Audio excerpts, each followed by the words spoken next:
Hey, this is Connor from Biker's Edge. Today we're talking all about full power e-bikes versus lightweight e-bikes. Today we're going to be testing them back to back on the same trail in a handful of different categories to really find out where each one shines. The bikes for the day are the Santa Cruz Heckler MX in the heavyweight corner and the Orbea Rise in the lightweight corner. So stick around to see which one's going to be best for you. Feel like I'm at the tippy top of my game, looking down at the rafters. I had to sun these boys, can't leave them bastards. A lot of dudes, just some undercover actress. I don't fall for it, I'm privy to all your tactics. Arrogant, I take it as a compliment. I got that confidence. Come on now. So diving into these bikes just a little bit more, I didn't just pick these bikes willy-nilly, I picked them on purpose. They both use the Shimano EP8 motor, which is the new motor for probably most of the e-bikes going forward, for at least right now. The Rise uses an Orbea specific EP8. It's called the EP8 RS. RS stands for Rider Synergy. If you want to learn more about that, watch our Orbea Rise video. The Heckler MX uses the full power, just standard, you'll find it in all the other e-bikes, EP8 motor. I chose both of these bikes because they kind of both fall in that trail bike category. You get a lot of these e-bikes that just go like full bore, super long travel, really heavy weight. These aren't those. The most important part here is that they use the same drive system, same motor. Yeah, I didn't want to be testing one system versus another. You know, it's great that both of these systems are the same. One's just throttled back a little bit. Before we get into the actual test part of this video, I do need to clarify, this is not an Orbea Rise versus Santa Cruz Heckler MX video. While those are the bikes I used for the test, you know, they're kind of stand-ins for the category. You know, the Rise standing in for the lightweight e-bike experience, where the Heckler MX stands in for that full power e-bike experience. I can't totally separate the bikes from the motor to do this test. You do need wheels and suspension and, you know, a handlebar to make this happen. Okay, jumping into the test criteria, I have 4 different tests that I feel kind of separate these bikes. One is a climb test. So I have 5 of those climbs or 5 of those obstacles or features that I found for my test loop. The second test criteria is a time downhill. The next section, it's kind of silly, but there is this rock to rock double that's kind of long actually. They're about even in height and there's not really a lip, so it's just a big pull. It's a good bunny hop to clear that little gap between them. And when I told you that I had 4 test criteria for these bikes, that was a lie. I only have 3, and we're going to get into it right now. All right, here we are on the lightweight e-bike.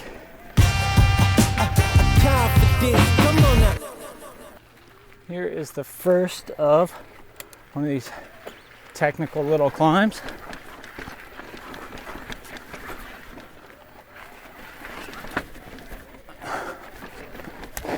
Oh. That is hard even on an e-bike. That gets so steep. That's actually one of the climbs I'm really curious to try the full power e-bike on. Pretty techie little feature here, especially with a full camera bag on.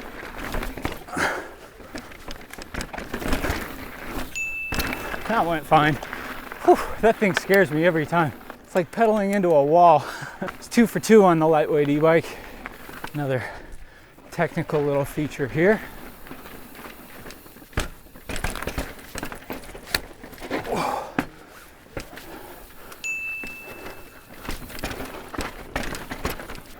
All right, 3 for 3, coming up on the 4th little technical climb here. Let's see.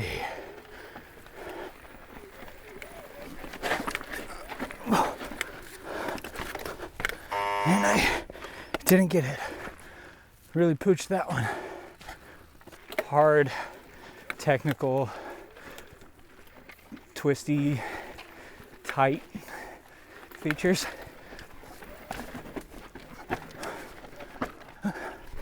Okay. I think I hit, 4 out of the 5 tough, techie, where you need maneuverability kind of climbs.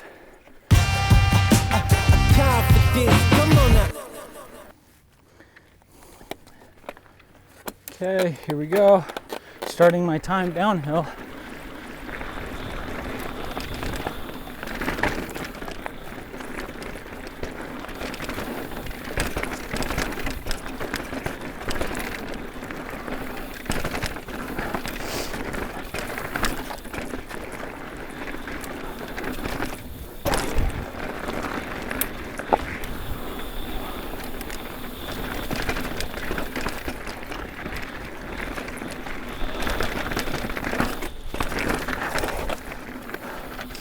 I just pulled out of a pedal there. That was super scary. I thought for sure I was done.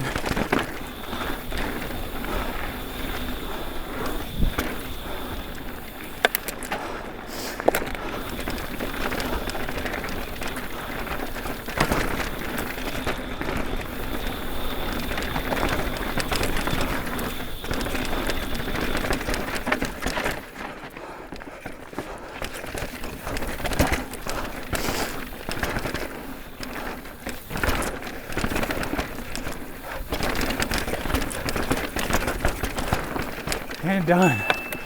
Oh, that got loose.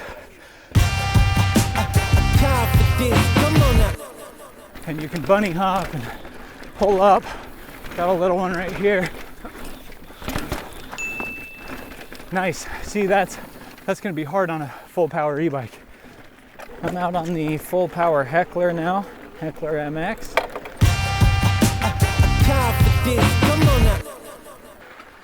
Techie feature number 1 here.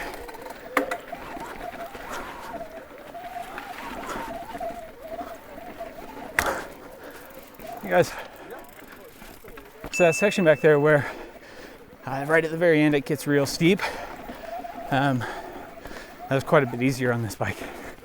Okay, then we got this semi-scary guy on the Heckler.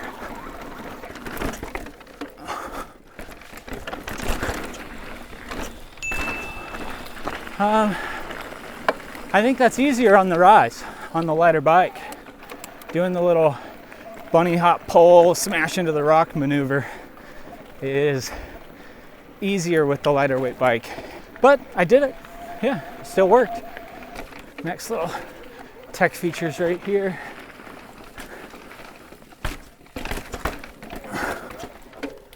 Oh.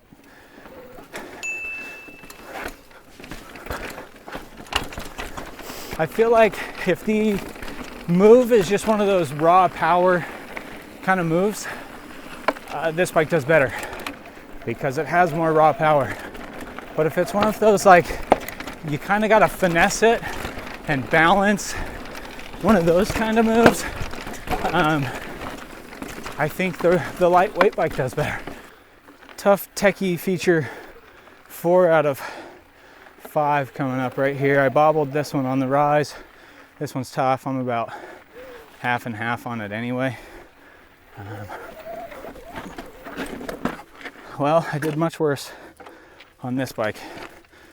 That's more of a balancy type climb. This one's one of those kind of balancy, semi-trialsy feeling ones where the Rise has performed better. We'll see. Yep. All right, so 3 out of 5.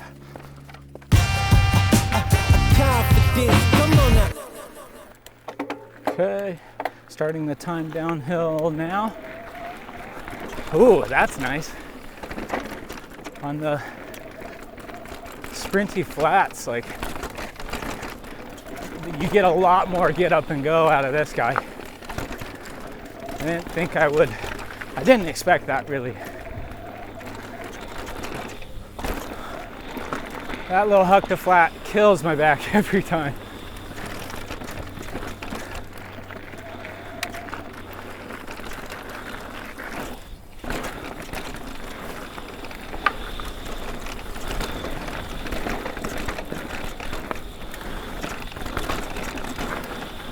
Okay. This one has more of that traditional e-bike feel where it feels nice and grounded, heavy, stable, planted.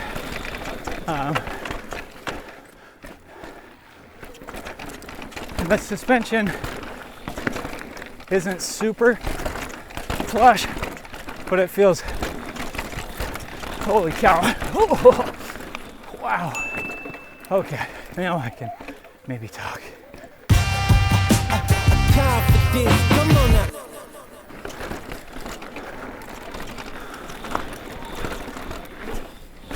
Oh, I actually cleared that pretty okay. I'm surprised. I think I was going faster into it, knowing that it'd be harder to clear on this bike, but yeah, I didn't case that little gap.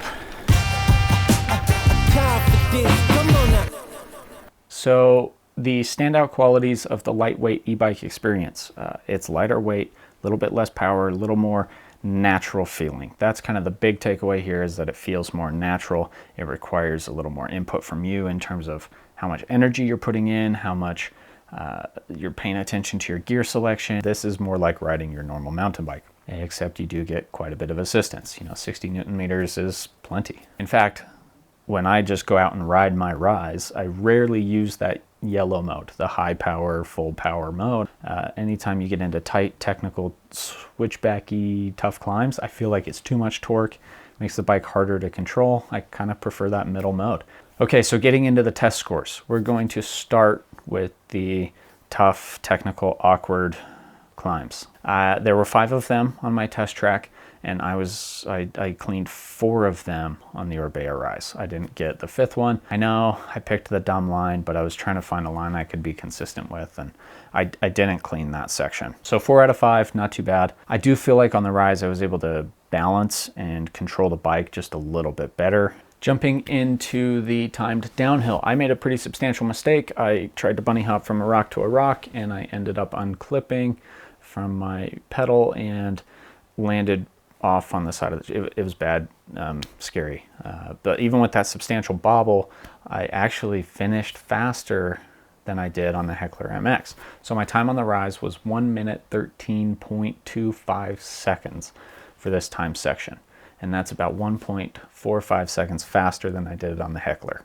So the power when it comes to downhills, maybe that difference in power doesn't really affect downhill performance of the bike very much. The Rise did pass my bunny hop, that little rock-to-rock double gap thing. It passed that just fine. Like I said, that's kind of hard to clear on a bike that weighs 25 or 30 pounds. It takes a pretty substantial pull to get over it. Rise did it just fine, no problems at all. And remember when I told you that I lied to you and said there were only 3 test criteria, or 4 and then 3? Well, there actually are 4. I forgot. It is the battery life. After my 6-mile loop of riding only in the highest power mode, I finished the ride with 4 out of 5 bars of battery left. I wish there was a way to find the actual percentage down to a single digit. I couldn't find a way to do that. I could only find the bars, even in the app. I tried. So if you know of a better way than I do, let me know. Sorry I couldn't get you the exact number, but 4 out of 5 bars after a 6-mile loop. Okay, jumping into the Santa Cruz Heckler. Overall takeaway here is just power, extreme power. You get a ton of power, you get a ton of traction, which I think is actually more of a Santa Cruz thing. They're just really good at that. But that extra power does come at a cost. This bike weighs substantially more. We're not splitting hairs here. It's not like with most bikes where it's like, oh, this one weighs 12 grams less and it's way lighter and you can feel it. This isn't that. This is, 5 pounds. You can feel 5 pounds. And especially when you go to bunny hop or go to kind of move the bike around underneath you, you can feel that 5-pound weight difference. Coming into this test, I'm not going to lie, I'm fairly partial to that lightweight e-bike experience. Just suits my riding style better, I think. But I was actually really, really surprised at how much I ended up liking the Heckler MX and that full power experience. The extra power is super noticeable, especially on kind of those steep climbs where it's just a straight raw power, go fast, put out a lot of power kind of climb. The Heckler MX did really, really well. Did start to enjoy that extra power. And then on the fast, smooth sections of the trail, I was cruising, and I can't complain about that. Another thing that I really ended up liking about the Heckler MX and that full power experience is how the suspension feels. You've got more weight on the frame and the battery and everything above the suspension, that it helps your suspension to react better to little bumps. So jumping into the test scores here, the Heckler didn't do quite as well on those tough, awkward, rocky climbs. It only did 3 out of the 5. It's just a little too torquey. You get too much power almost. It makes the bike a little harder to control, and it's heavier, so that makes it harder to move around underneath you. It makes it harder to balance. But I do need to say, the climbs that it cleaned easier and better. Just that extra power to get you up and over steep stuff and over ledges it did better on those. This one was a bit of a surprise to me, but the Heckler was actually slower on the time downhill. And it's weird because I could feel the Heckler accelerated faster. You know, you come into a corner, hit the brakes, and then out of the corner, it accelerated faster. You had more power and more torque, and you could feel that difference on the trail, but it ended up being about 1.5 seconds slower. And I'm not exactly sure where that time was lost. I am going to guess it's just a difference between the bikes, not so much the motor. And you know, it's 1.5 seconds over 1 minute and 15-ish seconds, so not a huge time gap there, and that could also just come down to random error.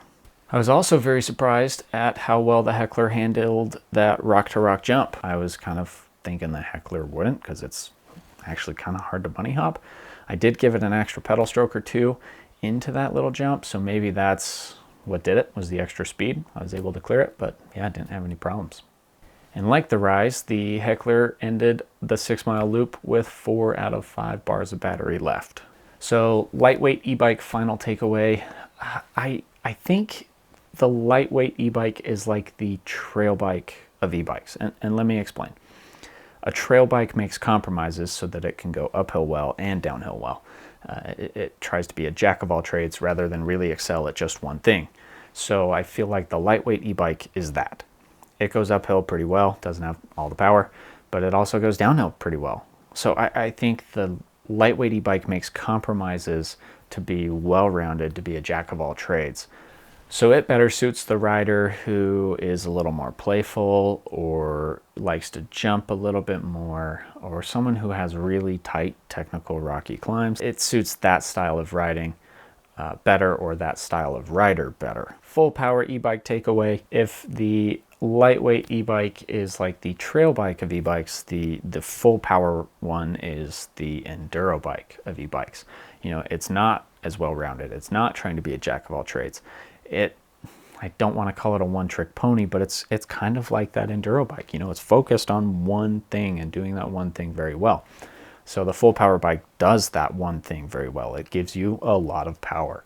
And the things that it doesn't do as well are more noticeable. You notice that it doesn't do them as well. You know, for example, the Heckler MX on those steep, punchy, raw power climbs, it killed those. It did super, super well. But on the other side of that coin, on those tight, bouncy, finesse and technique kind of climbs, didn't do as well, and it did worse than the well-rounded jack-of-all-trades bike. So if you're just looking to have the most power, to go the fastest, to climb as fast as you can, that's the full power e-bike experience. You know, it will come with some cons. If you're the rider that doesn't jump, or you don't play around on the trail as much, and you kind of straight line through rocks and bumpy rough sections, doesn't really matter then that, you know, it has these cons.